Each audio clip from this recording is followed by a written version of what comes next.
C'est très important, la puissance de Dieu. Les gens souffrent parce qu'ils sont captifs par la puissance des ténèbres. Et nous devons manifester cette puissance. Donne-moi encore ton meilleur amen. Dis encore amen. Dans cette puissance, elle est disponible pour nous tous. Par elle, les malades sont guéris et délivrés. Je me rappelle, je donne quelques témoignages. À cette époque-là, plus jeune, je venais d'avoir pour la première fois une voiture Porsche. En 2004-2005. Je sortais de Cap Sud. Alors je l'avais décapotée et je roulais cette Porsche. J'étais jeune. Pof, je sors, le feu était vert. J'ai appuyé. En 8 secondes, ça quitte de 0 à 5 km/h. La propulsion est juste impressionnante. Et donc, un jeune homme traversait la route alors que le feu était rouge pour lui et vert pour moi. Sans m'en rendre compte, à la fraction de seconde où j'ai mis, le temps qu'il avance, je l'ai percuté. Il est monté, il est descendu tête sur le capot. Là, la pare-brise, pof, qui a explosé. Il a roulé par terre, il a arrêté de respirer. Authentique témoignage. Alors, à la minute d'après, juste la seconde après, j'ai entendu Satan me dire, tu vas aller en prison. Il y avait deux réactions. Soit je commence à crier, oh maman, oh, je suis mort, oh, c'est la malchance. Ou alors, je dis, vous, oui. Parce qu'il y a des gens qui croient que quand les choses arrivent, c'est qu'il y a malchance. Toutes choses concourent pour le bien de ceux qui aiment Dieu. J'ai commencé à parler en langue, C'est pour ça que vous devez comprendre que la puissance de Dieu se manifeste pas parce que vous êtes allé en retraite, mais parce que vous croyez en Dieu. Ah oui? En cas pareil, t'as pas le temps d'aller en retraite pour dire je vais aller en retraite pour prier. Non, c'est pas une question de retraite, c'est une question de confiance en Dieu. J'ai commencé à parler en langue, j'ai dit Dieu, tu ne m'as pas envoyé pour tuer des gens, mais pour donner la vie. Voilà, je parlais en langue, j'entends une voix qui me dit ordonne que la vie revienne dans ses membres. Et comme je connais sa voix, je savais que c'était lui. Le gars était parti. Les gens commençaient à insulter. Oui, là, il y avait un embouteillage, tout était fermé. Ah oui, appelez les pompiers, tout ça. J'entendais tout type de voix, mais je restais focalisé. On insultait, oui, c'est vous les réformateurs, oui, vous voulez l'argent, le pouvoir. Vous savez, quand vous avez non, sérieux, hein? Ah oui. Vous savez, quand Dieu vous a un peu béni, le jour où vous avez un problème, vous allez vous rendre compte que les gens n'aiment pas ceux qui réussissent. On m'a insulté, sans connaître de quel bord j'étais. Je ne savais pas que j'étais du côté de Jésus. On m'a appelé réfondateur. J'ai dit, ok, il n'y a pas de souci. J'ai commencé à parler en langue. Et donc, quand j'ai pris autorité, je lui ai dit, j'ordonne à la vie de revenir dans tes membres, au nom suprême de Jésus. Le gars, après, fait... Donc, ça dit, comme s'il avait eu un massage cardiaque. Il a poussé, on souffle. Il a commencé à respirer.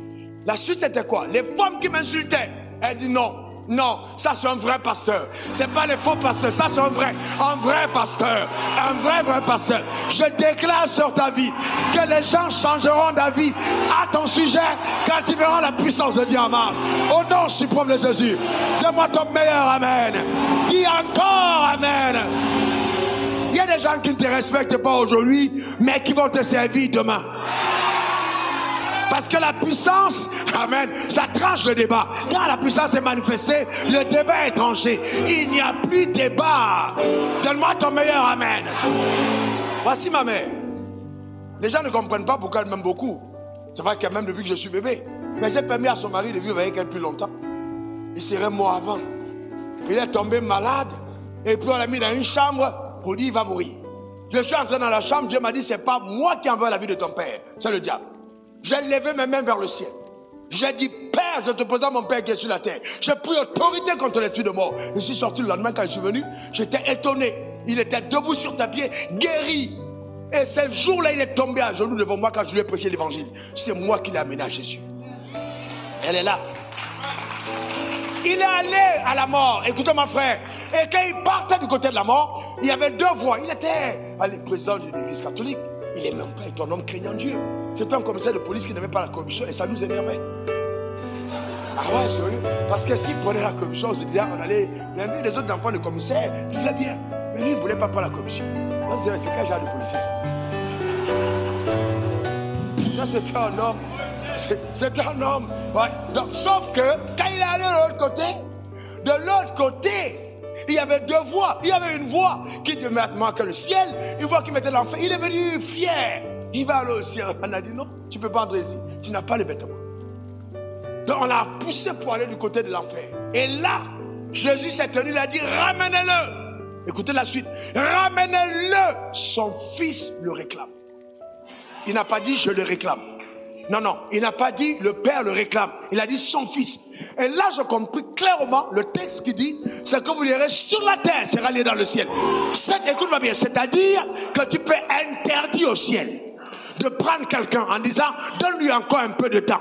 Parce que tu as parlé, le ciel en tant qu'ambassadeur va tenir compte de ce que tu as dit pour libérer quelqu'un de la captivité. Ta manière de dire amen m'embête. Donne-moi ton meilleur amen. Alléluia.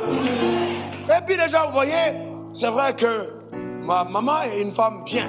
Mais c'est pas parce qu'on est bien qu'on va s'habiller.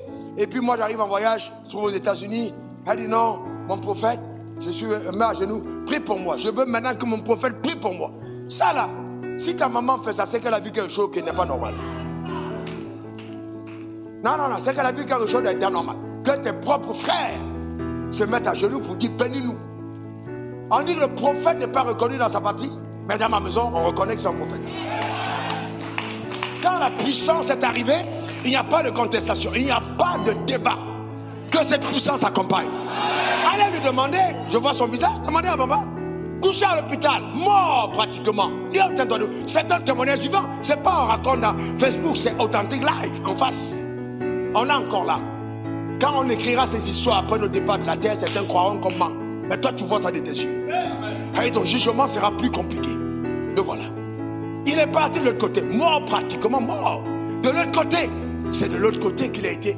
Que moi je suis entré dans la chambre, couché sur le lit, au temps du Covid, j'ai ordonné qu'il revienne à la vie. Il est là. De l'autre côté, quand il est parti, il est revenu.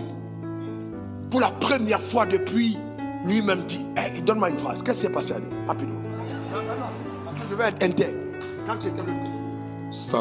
J'ai fait 10 jours dans le coma. En tout cas, je voyais des choses de l'autre côté. Je ne voyais plus rien de ce côté-ci. Et après ce jour, quand je suis entré, qu'est-ce qui s'est passé? Quand vous êtes arrivé, quand vous avez prié, ça fait pendant 10 jours, les gens venaient dans ma chambre, mais je ne voyais personne. Les gens même venaient prier, mais je n'entendais personne. Mais quand vous êtes arrivé, quand vous avez fini de prier, je ne vous ai pas vu de manière physique, mais je vous ai vu dans l'autre monde. C'est la seule personne, c'est la seule fois que je voyais quelqu'un qui priait, je vous ai reconnu. J'ai même vu votre garde du corps derrière vous. Dans le monde invisible. Dans le monde invisible. Quand vous avez prié, vous avez dit, mon fils Bamba, cette maladie n'est pas à la mort, lève-toi et marche. Et j'étais en train d'aller dans la profondeur d'un puits. Mais quand vous avez dit ça, j'ai commencé à remonter. Amen, oui. Gloire à la Dieu. C'est Jésus qui l'a fait. Mais Jésus a donné la puissance aux hommes. Je déclare sur ta vie que tu imposeras les mains aux malades. Ils seront guéris. Au nom de Jésus, tu ressusciteras les morts. Tu parleras aux lépreux. Les lépreux seront purifiés. Les sourds vont entendre. Les muets vont parler. Les paralytiques vont marcher. Donne-moi ton meilleur amen. Dis encore amen. Alléluia.